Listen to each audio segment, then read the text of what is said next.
Welcome back to Light the Fuse, the Mission Impossible podcast that makes that super long wait until Mission Impossible 7 and 8 a little bit more bearable. Yes, so if you haven't heard, we haven't talked about this on the main feed, but we talked about it on our Patreon. Mission Impossible 7 and Mission Impossible 8 have been delayed. MI7 is now July 14th, 2023, and Mission Impossible 8 is June 28th, 2024. So no Mission Impossible this year, but there is Top Gun Maverick still, and of course we are going to cover that.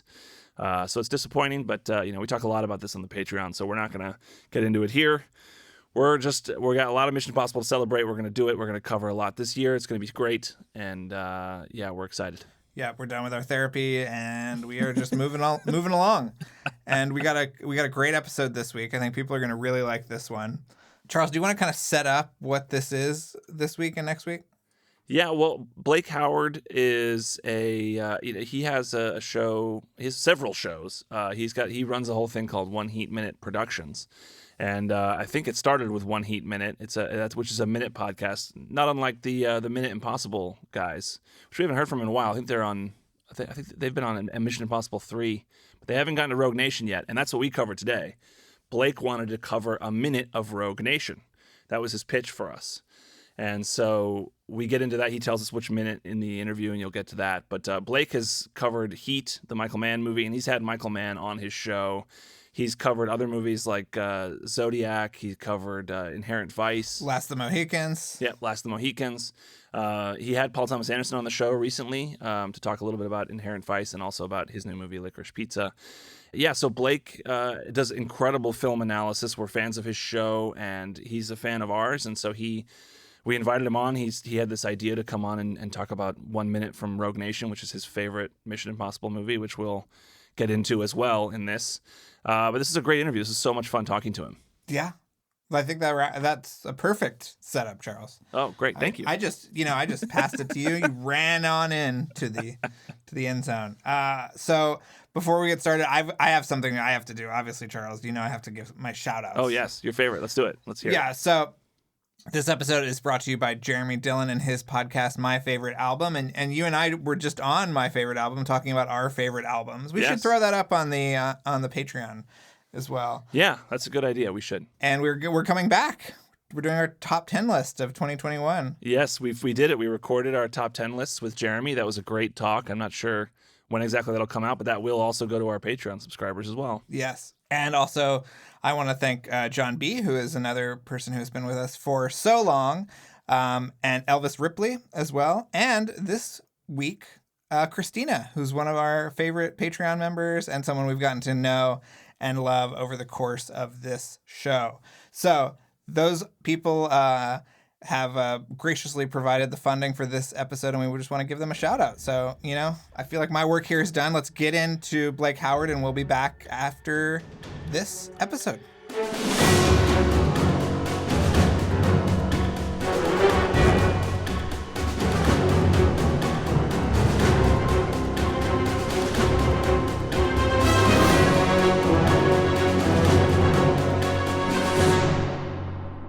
We are so lucky to be joined by Blake Howard, a man whose output and technical expertise and passion certainly make us look like the garbage men that we are. Blake, you've done a suite, I would say, of podcasts that tackle things minute by minute, and we're so glad to be. I hope maybe this is the first of many Rogue Nation minutes. Oh, well. I mean, one of my friends said, why haven't you done Mission Impossible? And I had to point them to you guys and said, look, Light the Fuse is where it's at. I'm a fan.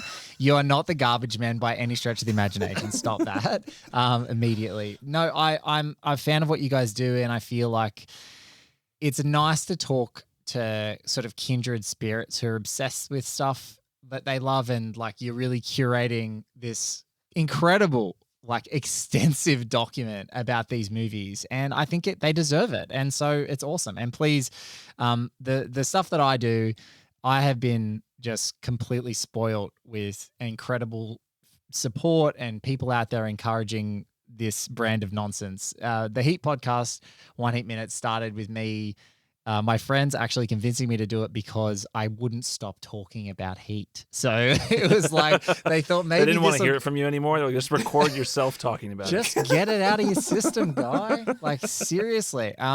So we've got a raft of series on 1 Heat Minute Productions. 1 Heat Minute. We did the last 12 minutes of the Mohicans, Increment Vice, All the President's Minutes, Josie and the Podcats, Miami Nice, Zodiac Chronicle, and a couple of others now.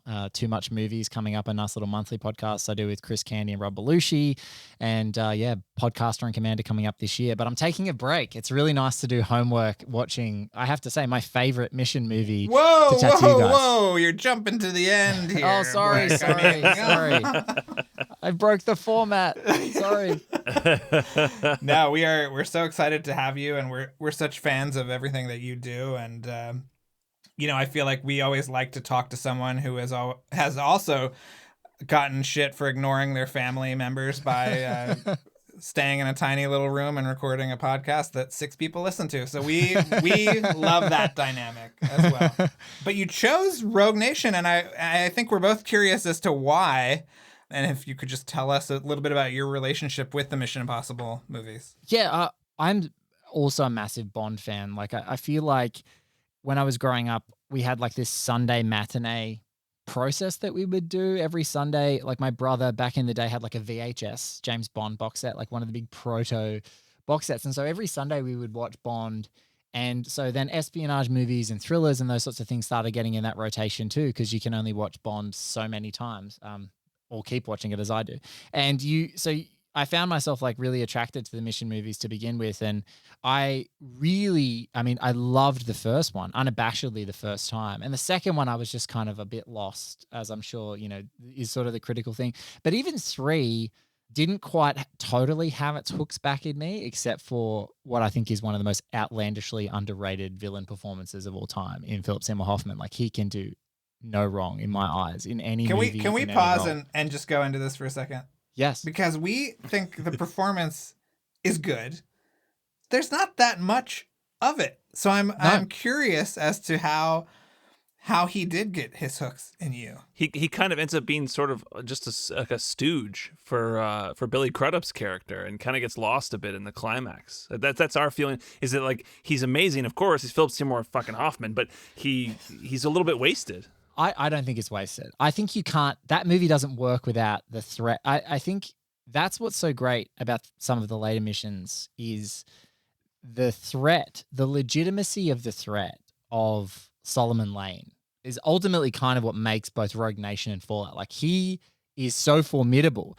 And what I love is that Ethan feels like he's finally met his match. And what I really love about Philip Seymour Hoffman's character in Mission 3 is you kind of didn't know that was a paradigm that could be set in this series yet. So you see him and he's not intimidated by Ethan. That's why I can't think of it as a waste. I think that like that plane scene where they open the hatch and he's there and he's just not intimidated by him, and he gets the name and he's just like, oh, I'm going to get you. Like, I don't think of Crudup as the stooge. I think of Crudup as like the conduit to these overarching forces, right? He's just like I kind of like inverted that in my head as like Crudup is like the bad guy. Yeah, of course, because he's hooked in, but it's kind of much like, and I want to get the actor and the character's name right, is Atlee, Simon McBurney's Atlee. Like it feels like Crudup's got a little bit of like an Atlee vibes to me, like of that, like he's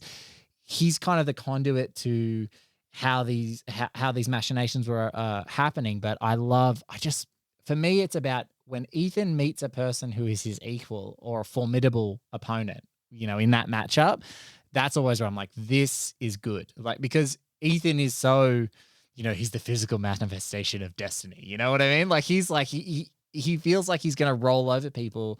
And so that's what I really, really loved in that paradigm shift in Mission 3 was like, oh, he is peak Ethan, but he's finally met someone who can do it. So I never think of him as a waste. I think he's wonderful in it. Would I've liked more of him? Yes. All that sort of stuff, I agree. But I've always thought of him as like they kind of retconned how to fix that relationship and placed the McBurney's Atlee at a lower status than Solomon Lane in the later movies, to see that like he was an architect originally, but it kind of let the dog off the leash and couldn't control him since. But even that great moment with Philip Seymour Hoffman when he gets Ethan's name and he's like, blah, blah, blah. He's like, oh, okay, Ethan or whatever. And you're like, oh my God. Like when you think back on that moment, that's not actually how he got the information about Ethan. He just has it because of Billy Crudup. Yes. Billy Crudup knows where he eventually. So even that big moment that is such a great moment is Billy actually Crudup. kind of neutered in hindsight. But also then he goes back and like he only has to take that to Billy Crudup and say, who the hell's Ethan who? Like, who's this spy? Who's this Ethan guy? Da, da, da, da. He may not know him at that moment. Or at least I was sold on that. But I'm going to defer my expertise is not this. So you guys, I'm sure. Wow, Charles, you've browbeaten our guest here. No. Sorry. Hey, look, there are a ton of Mission Impossible fans out there who 100% agree with you. I would say that Drew and I are in the minority on this one. I will also say that it's disappointing. I think you're our first Australian guest that you don't love Mission Impossible 2, the most Australian-iest movie of all time. It's because it's horrible. Like, and a movie being set in Australia does not an Australian movie make, in my eyes. And I have a lot of personal gripes about, for example, The Great Gatsby. People can like the movie, whatever, I don't care. But there's some crimes that happen with Australian movies where like the Australian Academy sycophantically sucks up to movies that are shot in Australia and just like slobber all over them and then ignore legitimately Australian movies. So I kind of have like I've bundled Mission Impossible 2 into that gripe for me, like this hang up I have of like, yeah, it was shot here, but who cares? Like, who gives a shit? Like Sydney it might be a giant Sydney tourism ad, and I'm glad that it got made here. But I think other than one of my favorite moments where it's like, well, it's called Mission Impossible, Mr. Hunt, not Mission Difficult, like the that great line from Hopkins that's in one of the trailers. It doesn't really have much of anything for me. Like I just don't like any of it. It doesn't matter to me that it's shot in Australia. I just don't care. Wow. Well, sorry, you were talking about your Mission Impossible journey. So you loved 3. 3 kind of got back, but I think it's pretty universal for a lot of people who were like, they loved 1, maybe didn't like 2. 3 was promising, but like Brad Bird had already done a Mission Impossible movie. It was called The Incredibles. I don't know if any people saw it. Maybe this Academy Award-winning movie called The Incredibles, but yeah, The Incredibles is a mission movie, like heart and soul. Like it's made like a giant Mission Impossible episode. And so seeing him do Ghost Protocol, like he just figured it out. And I think that that's a pretty universal experience. And he humanized Ethan. I think they were trying to make peak Ethan and make him impervious, sort of a little bit in 2 and 3. And I just love that. I love that he misses. I love how many times Tom Cruise bashes into things. I love that he says mission accomplished and it doesn't, like, I just love all this. I love it. It's this beautiful tightrope walk of like fun and silly and just, and really on brand. So I was in for Rogue Nation, but Rogue Nation is just another beast altogether. For me, it's an elevation on every single thing. Like from that second that you see Tom Cruise grab that plane, I'm like, this lunatic has the best, like Chris McQuarrie as hype man to like let him get this absolute lunacy out of his system. I just think that pairing just sings. They just get it. I love every part of this movie. And when I came out of Rogue Nation, and it was the same year as Spectre, and I came out of Rogue Nation and I was just like, I think Bond has a lot to worry about in this. Like, I think Ethan Hunt maybe just did it. Like he just did his back-to-back. Like it's so rare in Bonds to have 2 good Bonds back-to-back. It's usually like 1 good one terrible, 1 good one terrible, 1 good one terrible. And that's been the Craig series, right? Like, Casino Royale, Skyfall, No Time to Die, all rip, Quantum of Solace, Spectre, garbage. And so like when they went Ghost Protocol, Rogue Nation, I was just like, oh, this is it. Just the relationships, the banter, the character work, and the movement of this whole thing. I was just like, it just unlocked. I was like, this is the peak of this series. This series can only get better. And then obviously, I think pretty universally, and I'm not sure about you guys, where you're at exactly now, but like pretty much universally, people are like Fallout is absolutely incredible. And I agree. But I was like, I think Rogue Nation might be my favorite. Wow. I don't really understand Rogue Nation on a plot level. So I'm always curious as to people who love it. So here's your 5 minutes to explain the plot of Rogue Nation. What are they after? What is that? How many times do we have to do this for you, Drew? How many times? I mean, it hasn't stuck. It hasn't stuck. The plot is simple. There's and I don't. Maybe this is one thing I don't like. I don't like the title as much, but like, there's just like a rogue group of, like a rogue espionage group, an anti-IMF. I like anti-IMF, that line from Simon Pegg, that is out there orchestrating anarchy around the world. And Ethan, they're so good at it that the only person in the entire IMF or in the entire American, intelligence infrastructure is Ethan Hunt to say, like, I think that something's up, like something's going on, and not many people are seeing what's going on. And so I think that the whole story is then unfolding about how he is proving that point. And the kind of the prologue, that great record store prologue, is really just to validate that at the point that we arrive to the story with Ethan, that he's been hunting this rogue group, that he's validated, like that's what it is. And so then for the rest of the time, it's A, reconciling with everyone that this actually exists, and finding out the origin story of how they were developed, and B, Ethan getting revenge for that moment because he's so crippled and he's so kind of neutered in that moment. And that, like, Solomon Lane moment where he's like banging against the glass and trying to get out, and Lane just like casually takes out that, lovely and sweet, like young IMF record store, clerk out. It's from that moment, he's just going to get revenge because that helplessness, it just cannot be abided. And so I think that that's what it is. It's just him hunting down this anti-IMF, and they're so good that it's about that. And then the central story is they also want the money to keep doing what they've been doing. And I think that now that they're starting to peek up on people's radar, the whole story is about, well, how do we keep going forward now that we're starting to get noticed? And so that's my little 5 minutes on Rogue Nation. Do they have any philosophy? Is it just sort of chaos for chaos sake, would you say? Charles, what you want to weigh in on this? Yeah. You're talking about the Syndicate? Yeah. Well, isn't it similar to what they further explain in Fallout, the whole like credo of... Oh yeah, the manifesto or whatever. Yeah, which is also the motivation in Ghost Protocol, which you wonder if Hendrix is like an early member of the Syndicate, because he, right before he sends the missile, the nuclear missile at the end of Ghost Protocol, he looks up and he says, maybe now there will be peace. And then the line in Fallout is, there can only be peace after a great suffering, or whatever the line is. Yeah.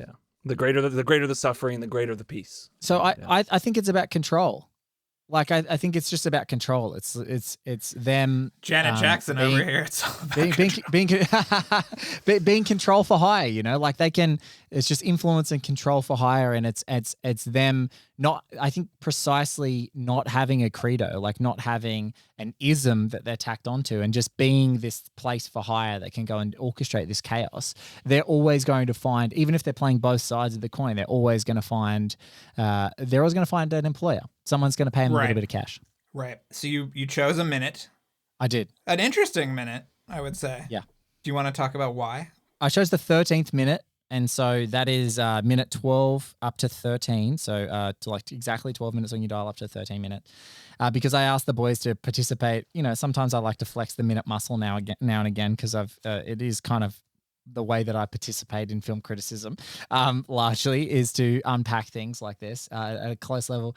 And I love it. The minute, if you're not familiar, kind of begins, it's right at the beginnings of seeing Ethan trapped. He's shirtless, he's handcuffed to this like giant pole, and foot cuffed to this giant pole, bare feet, in, I don't know, this kind of underground dungeon-y looking thing. And the reason I chose the minute is because it's exactly it's something that I love in both franchises, and I think that the Bond franchise is such a sponge for whatever action movies are doing and espionage movies are doing. And I think this is one of those direct dialogues that it has. Is one of my favorite scenes in Casino Royale, I call the Whippy McDick scene, which is Bond completely naked, Mads Mikkelsen's Le Chiffre like getting a rope and smacking him in the nuts, right? It's a grueling scene. It's tough. But what's awesome is that he's completely vulnerable in that moment. So, and that's what I love about this moment in Rogue Nation. It's that Ethan is firstly, like, obviously Tom Cruise looks great. He's completely jacked, but it's this moment of vulnerability. He's like up there, he's out of breath, his hands are above his head, his feet are shackled together.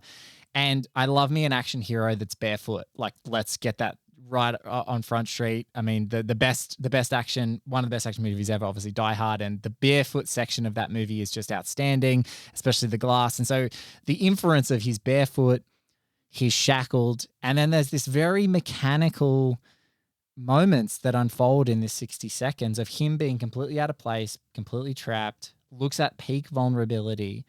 And Rebecca Ferguson's Ilsa Faust, without formally being introduced to us yet, walks into the room and starts outlaying torture devices. And what's cool about this is it's not quite the hacking, the Bone Doctor's toolkit that we're going to see in forthcoming minutes in this. It's all just chemical. It's going to be, the inference is that perhaps she's going to ply Ethan for information before any other form of torture, and then he's going to be helpless to it. So she's taking away his strength.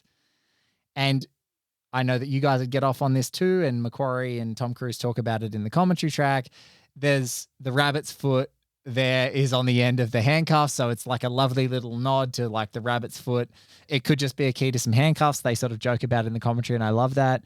But then it has my favorite single shot in the entire film, and it's Rebecca Ferguson. It's actually just like it's a couple of shots actually.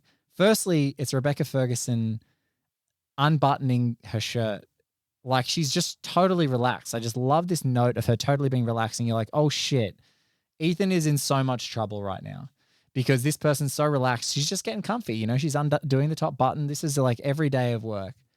When she turns around, it is so unbelievably striking to see her, and I think Chris McQuarrie says her Rita Hayworth. You know, this is like it's her Rita Hayworth moment, and it reminds me so much of Ingrid Bergman's Ilsa Lund in Casablanca, because they do it's the note in Casablanca where you hear the strings of You Must Remember This playing under her face after she's first asked Sam to play, and it's this little melancholic note. And this moment in Rogue Nation, you get to see Ilsa Faust get that same treatment, but it's with that inference, that little play on Turner-Dot. You get that little tiny thing that Joe Kramer, and I think it's James Mathis was the supervising sound editor of Rogue Nation. They kind of just blend this little flash, and the look she gives Ethan in that moment, I was like, oh, I love this. Like, that's just the second I was like, I'm going to love this movie so much, because everything that she's going to do, and obviously where we get that moment, you know, it really is rewarding, especially a little bit later. He's like, we've never met before, right? Like, that's another great moment. But that look says it all. It's just so beautifully cinematic, wordless, perfect musical note choice underneath. It undercuts the peril.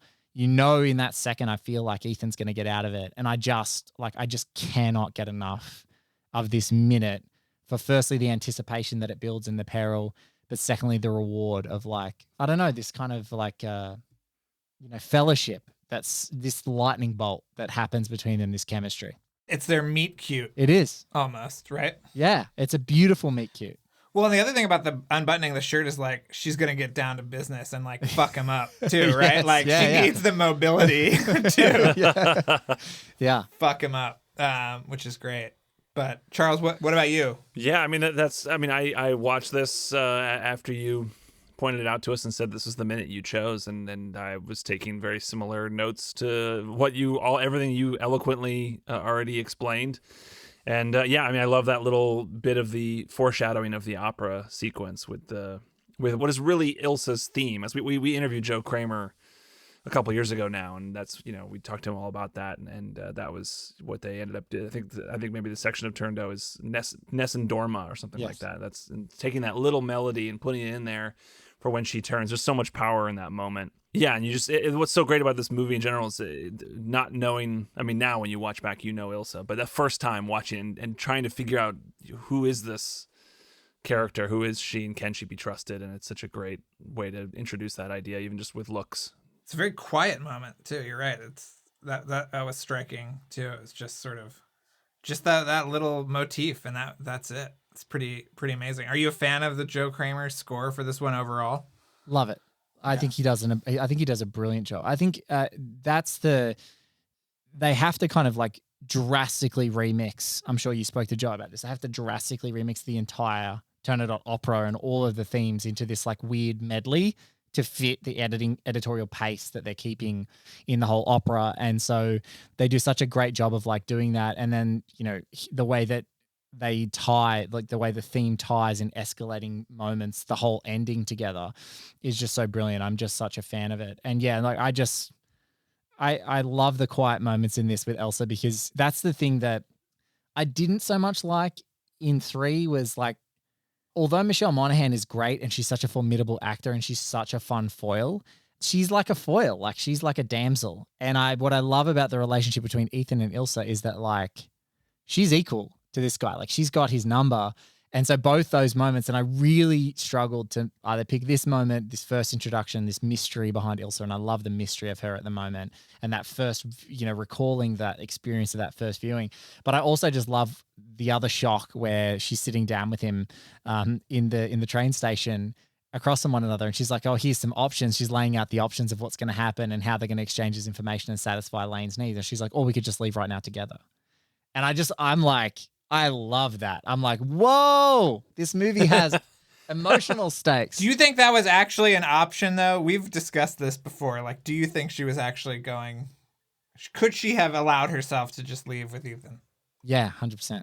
That's really? I believe it. I think both Ethan and Ilsa are in the same headspace. They both would love to do that. Yes. But they also can't. They also know they can't, and that's why they don't. Yes. Well, I mean, Ethan, especially in Fallout, really, you look at his addictive side of, he is completely compelled with every, molecule in his being to do this outrageous stuff and save the world. And so I think that, obviously, I think that the Rogue Nation actually sort of becomes a better movie too, as the first part of the like kind of saga, the Fallout saga. But yeah, I don't know if he could ever leave. No, and what's so satisfying for him at the end of Rogue Nation is that the feeling that she can, and she's like, find me. Right. And then what's so great about the conclusion of the freaking awesome bathroom fight scene is that she's back, and he's like, you're back. Like what? Like he can't believe it. He's devastated that she's been drawn back in. It has that great tension when they first meet the White Widow of him going like, I can't believe you're back. What are you doing to come back? And then that great exchange that was just played to perfection in that first trailer for Fallout of like them finding one another in that sort of Parisian, undergrowth and having that exchange.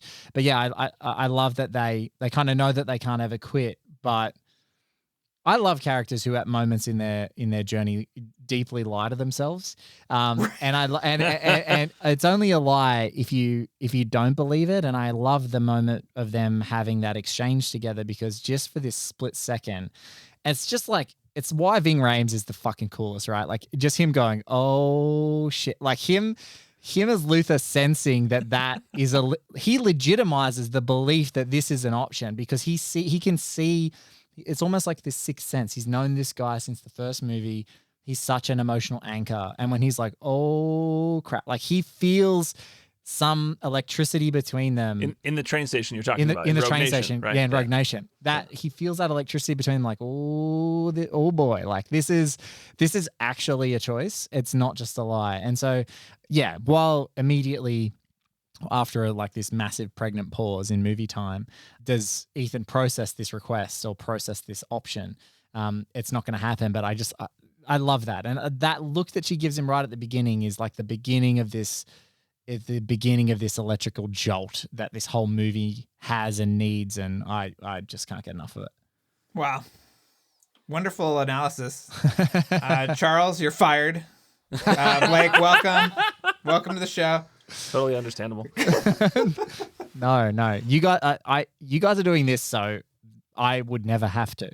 So I appreciate you so deeply, because like I'm glad we've saved you some time. No, there's some people that just say you guys should do this, and I'm like, if there's a great show like this, and I'm so honored to be on, so thank you for having me. If there's a show like this, I'm like, no, the Lord's work is being done. All right, just go here, go to it. That's what I want you to do. Well, we appreciate that. God knows we'll be down to talking to the caterer of Mission Impossible 2, the Australian caterer. Maybe you know him. If you bump into him in Sydney, let us know. Look, if we ever get out of a lockdown and someone says, "Hey, I heard you on Light the Fuse," I will forward them the emails.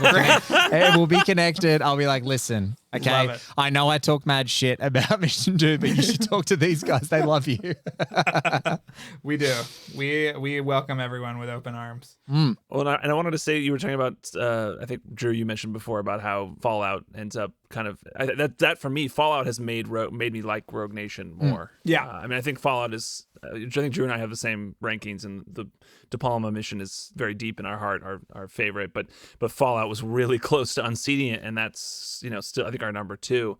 But Fallout, I think, deepened, it's made, what's so great about Fallout is that it deepened pretty much all of the other movies. Yeah. And it made them all better. And you mentioned before that Solomon Lane and what he brings to Rogue Nation. When I first saw Rogue Nation, I liked him. I thought he was good, but Drew and I had always talked about how the series kind of had a villain problem. Yes. And I feel like that's there are many things that there are like little, nitpicky issues we've had with some of the earlier movies, and McQuarrie basically solved all of them when he made Fallout. And one of them was the villains. And I think in bringing Solomon Lane back and the way he brought him back made me appreciate Solomon Lane more in Rogue Nation than I ever did before I saw Fallout. And so I think he deepened, he deepened Ilsa, he deepened Solomon Lane and Julia, obviously, and the relationship with Julia, which also was another thing I wasn't that taken with, because I was always, to me, the Mission Impossible show, the credo of it, Bruce Geller, the creator of the show, was always like, we're leaving the personal lives out of this. That's not what this is about. Yes. And I thought Mission Impossible 3 kind of went too far into that. I didn't really want to see Ethan in his home life. But now Fallout made me care so much more about that story that it made 3 better for me, and it's like, that's truly remarkable how good Fallout is. There's one thing that I think my deepest regret for another series, like Chris Nolan's Dark Knight trilogy, is you just know, and I think he's even mentioned it, you just know that in his mind he's like, okay, cool, if I ever make the 3rd movie before it was The Dark Knight Rises, which I unabashedly love, by the way, but if he was ever going to make the 3rd movie and the amazing Heath Ledger was still alive, you just know that was a napalm bomb he was going to drop on everything. He was going to, or whether it was the 4th movie, if you decide to do a 4th, but you just know that having that ace up your sleeve, if you don't kill a rad villain, he's an ace up your sleeve. And so this great thing of like John Lark, who is ultimately, this guy, the moment you find out that it's them to break out Solomon Lane and he's back, you're like, yes, like he's back. like Ethan, he was so 3 steps ahead of Ethan. And the fact that they're still trying to liberate him and his lingering effect with the apostles is so cool in Fallout. That's like, I was so deeply satisfied. And then again, the awesome thing is that Sean Harris, I think McQuarrie's talked about it. I know you guys have chatted about it before. He's like, Sean Harris is like, I don't want to do another one of these movies. Can you please kill me? And at the end, they're like, nah, man, I'm sorry, we can't kill you. You're too awesome. And he's like, God damn it. He's like, all right, promise to kill me in Fallout. And he's like, yep, I promise. Fallout ends, not dead. I'm like, yes. He's just there. Like, he's just waiting. He's waiting to be a time bomb that, that's the speculative, like, jolt you get from going, oh, man, like, all these chess pieces are on the board for McQuarrie and Caruso to do basically whatever they want in these upcoming 2 movies. But one of them that's even more exciting is that Solomon Lane still exists. So if you really want to fuck shit up, like, he's there. And so, yeah, I agree. I think when you have a villain, some of the work, like the most criminal thing is like to kill them sometimes. It's like, what are you doing? This is a series. Like, and that was, the great early thing in the Bonds. It's like, it was always Blofeld that was hanging around and orchestrating stuff, and his minions were off orchestrating different kinds of chaos with different various Bonds, but you could always go back to Blofeld, like he was around. So that I think is super smart for this upcoming series, or this segment of the series. Well, we're more interested in the fact that none of the middle manager types at the IMF have ever been killed. So we've got a lot of real sort of bureaucratic guys in the mix. We've got Lawrence Fishburne. Obviously, Kittredge is coming back, confirmed. So who else? Oh, Anthony Hopkins. Hopkins will be back. Swan back, hashtag Swanbeck is back. We want to get that trending. But I want Paula Patton back too. Oh, don't get us started on that. We'd love to get Paula Patton, or at least give Paula Patton and Maggie Q their own like Paramount Plus miniseries or something. Yeah, I heard you guys talking about that. Yeah, like I think it's the following message on Light the Fuse is exclusively with Blake Howard and has nothing to do with Drew Taylor or Charles Hood. So let me just say this. But as we're recording, they're greenlighting more Red Notices. Now, Red Notice is the worst heap of shit I've ever seen. And it's a $200 million shit, by the way. And I'm a father of 2 children who've had a variety of different gastrointestinal things throughout their lives so far. And I've had to wade through it, and I would eat what I've cleaned before wanting to watch another Red Notice. And they're giving them like another $400 million of money for The Rock and Van Wilder to act in different rooms and to be digitally stitched back together. It's just a garbage fire and it's offensive that they would spend that much money. Take 200 of your subscribers and pay off their mortgage and save us all the pain. But what I would say is, you get that, and then you see these other characters and these other franchises that don't have these expansions yet, and you're like, I just don't understand. How could Red Notice be getting more sequels, for the love of God, and Mission Impossible doesn't have a Paramount Plus series? It just doesn't make any real sense. Yeah. Well, we've got our pitch ready, and whenever they want to call, whenever you want, Maggie Q, Paula Patton, let's go. Let's do it. We'll get Tandy in there. Well, yeah, Lawrence Fishburne likes his prestige TV. I'm a fanable over here, so yeah, like get him involved. Larry King. Yeah, it doesn't make any sense, but hopefully Paramount Plus is gonna run dry at some point, and they're gonna have to get it.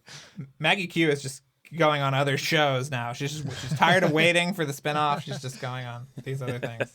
No, but also I think I really like looking forward to Mission at the movies. It was like I went for the brief window that Australia opened up before the pandemic sort of hooked us back into this weird experience and existence. It was so cool to see Bond on the big screen and see every cent of the budget on screen.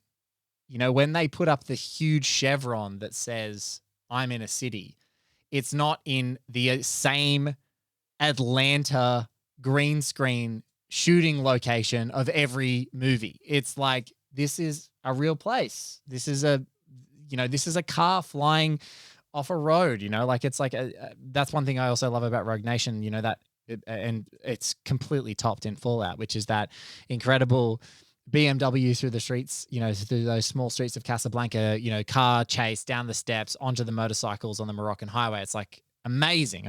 But like every cent that they spend of that budget is right there. It's there for you to watch Tom Cruise risking his life for our entertainment again. And I'm sure there's some more surprises we got coming up, but I that's one thing I love about Mission. In some ways, that sort of sacred thing of like, it is a movie experience. We're going to go and watch the living hell out of it at the cinema. I'm not going to need another 8 hours to catch up on the lore of characters, and I just get to watch the movie, and that's what it is. I kind of also like that personally. Yeah. But we got to talk, the location cards in No Time to Die left a little something to be desired. That's really one aspect of the Mission Impossible franchise we would like to see them up their game on is the location cards. Well, the Kashmir title card in Fallout. That's we true. We love that. And we also we like the dissolve. Yeah. There's a wipe that comes in with the fog, and another one with the car, with that, which is part of the opening titles. But we just want to see. Say what you will about Quantum of Solace, the location cards, magnifique, top notch. Those are some of the best location title cards you're going to see in a movie. So good. I think Marvel have just got someone like maximizing the font of how much can fit on your screen. And it's just like so in your face, you can barely see the location anymore. And I'm like, I want that to change. That needs to go. You know what I think that was initial? And I asked the Russos about this. I think it was a Soderbergh holdover. Because he's done that a couple of times where the font is just the entire frame. And they're obviously his kind of acolytes. So I asked them, I think with Civil War, I was like, was that a Soderbergh thing? And they were like, oh, no. We're from Philly or whatever their line is. We're from Cleveland.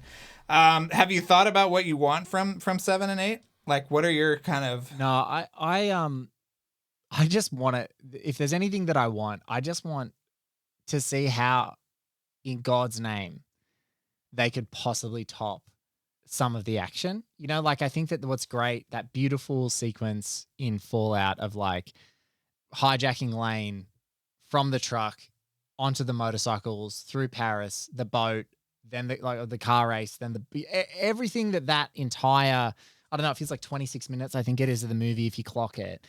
I'm just, and then, you know, the catching the plane and then the halo jump is just like, I just don't know how, like what unfathomable requests Tom Cruise has made after flying helicopters through New Zealand, after doing all, I just don't know how it can be topped. I'm just like, for me, that it's the thrill of like watching Jackie Chan movies and then also watching, and this is the only thing that could improve a Mission Impossible movie for me is like, there's so many great Jackie Chan movies, even the bad action ones that have the outtakes of all of the stunts that Jackie does himself. Like one of them, I can't remember the name of it now, but like, there's one, I think it was shot in Australia on the Gold Coast, where Jackie has to jump horizontally through a ladder and jump through, and he catches the ladder and then he bashes a couple of guys. Charles, which one is this? First Strike. Okay. First Strike, right? Technically Police Story 4, but they just sort of turned it into First Strike. Yeah, First Strike. So that, and watching him miss and clobber himself relentlessly on that ladder, like I want to see the version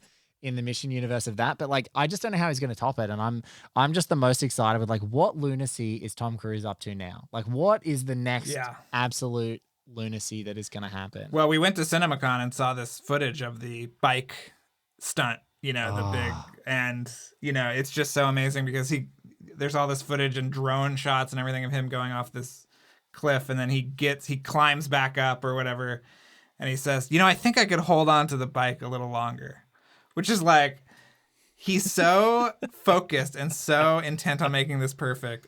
If I went over that thing once, it would be like, all right, done. Let's wrap it up. Put that, you got it. It's in focus. Let's move on. But no. I mean, didn't they say he did it like 7 or 9 times or something like that? Yeah, I think so.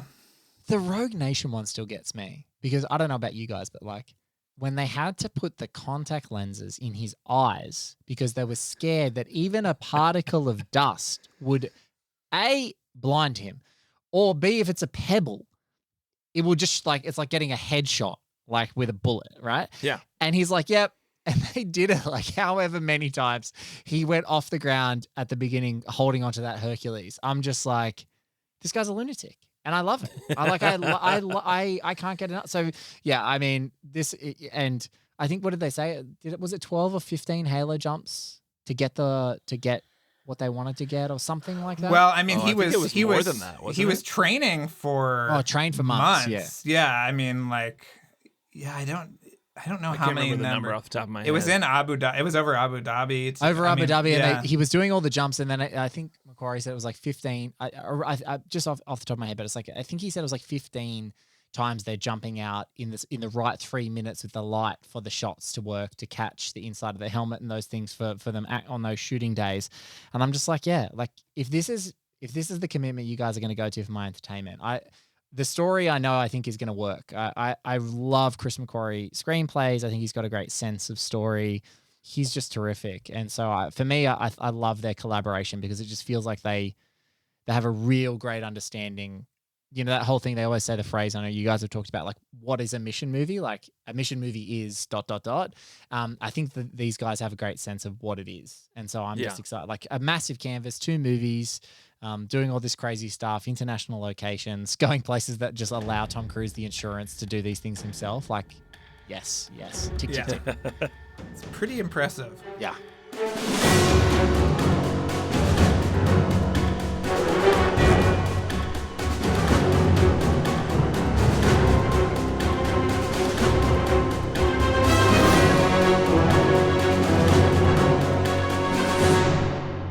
And we're back.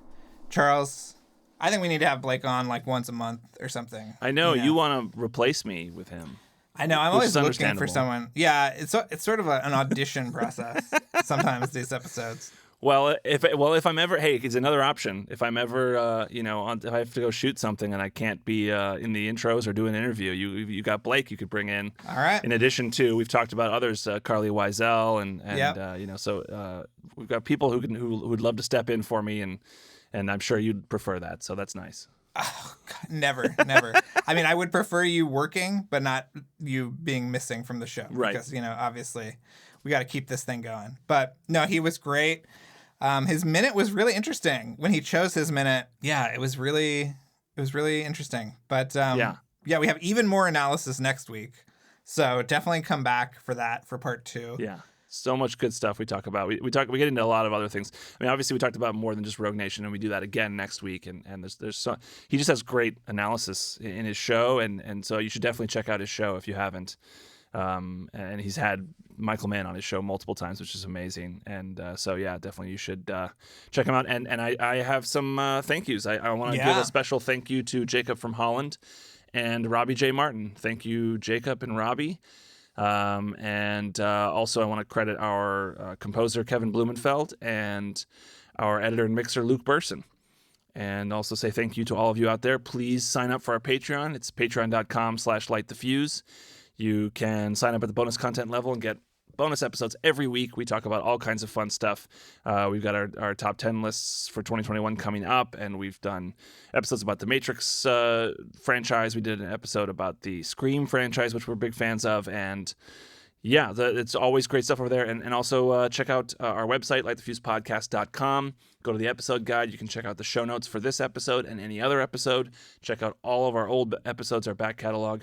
And go over to the merch tab. Check out the merch section, because you will see a link to our TeePublic page and a few photos there that show you previews of what we got over on our TeePublic page.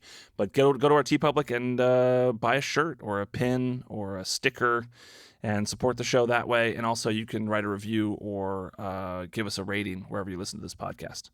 And I think that's about it, right, Drew? Anything else? Well, we need to say to follow us on social media at LightTheFusePod on Instagram and Twitter. And, that's a great way to keep up to date on the latest and greatest Mission Impossible news, and also interact with us. We always want to hear from you guys about what episodes you want to hear, or who you want us to talk to. Yes. Oh, and we should give a tease of who we got coming in a couple weeks. Don't say yet. Don't say who it is yet. Okay, I will say it's a 2-time department head. Yeah. It is someone who has worked on some of the most classic movies ever, I would say. Yeah. We've been wanting to get him for a long time. We've been wanting to get him for a long time. It more than lived up. It was so great. He's a real pip, and we had a great time talking to him. And I'm really excited for people to hear that episode. So me too. Yeah, so follow us on social media. If you don't want to go through the site to go to our TeePublic, just search Light the Fuse on the TeePublic page. And that's it. We have so many exciting things coming up. So you really do want to follow us and get in on that Patreon action. So do it. That's what I say. Yeah. Okay. And we'll be back next week with Blake Howard Part 2.